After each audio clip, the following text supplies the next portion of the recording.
Now, in a 37-page indictment Friday, special counsel Robert Muller has laid bare in excruciating detail the details of one Russian scheme, designed in part to benefit Trump's election run.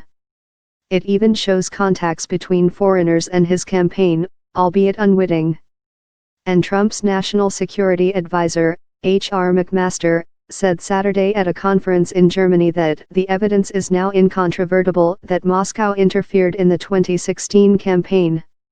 Trump had seized on the fact that the Russian information warfare effort, as a top Justice Department official called it, began in 2014, before Trump announced his White House run. His team noted that the Russian efforts to sow discord are also said to have benefited Bernie Sanders, who was running for the Democratic presidential nomination. Trump also asserted that the indictment proved there was no collusion between his campaign and the Russians. The administration still harbors deep worries about the direction of Mueller's 9-month probe, which has shown no signs of abating and has expanded to explore potential obstruction of justice on the part of the president and his top aides.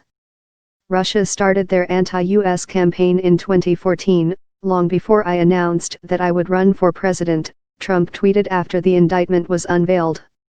The results of the election were not impacted. The Trump campaign did nothing wrong, no collusion. But neither the indictment nor Mueller's office has ruled out any potential collusion in any other plot to disrupt the election. U.S. intelligence agencies have previously charged that a separate Russian effort hacked Democratic Party and Clinton campaign emails and leaked them to WikiLeaks in an effort to sway the election. And Mueller is probing a 2016 meeting in Trump Tower between the president's son-in-law, top campaign aides and Russian nationals promising damaging information on Clinton from the Russian government. Deputy Attorney General Rod Rosenstein, who oversees the probe, carefully chose his words Friday as he stated, "There is no allegation in the indictment that any American was a knowing participant in the alleged unlawful activity." Privately, White House officials acknowledged that the indictment is only one line of inquiry in Mueller's swirling probe.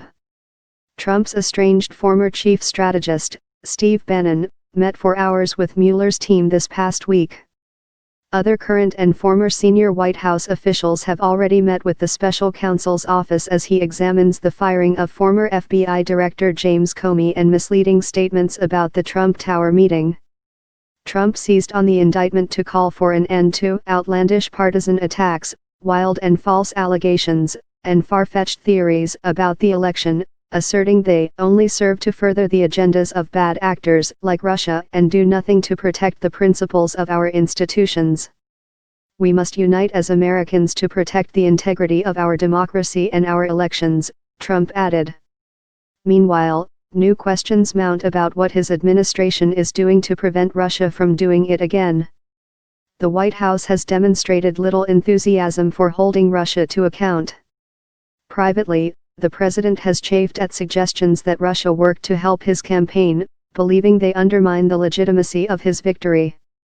Trump has repeatedly called the Russia probe a hoax, and during the transition attacked intelligence agencies for their warnings about Russian intervention. Aides said Friday he was only referring to the collusion allegations.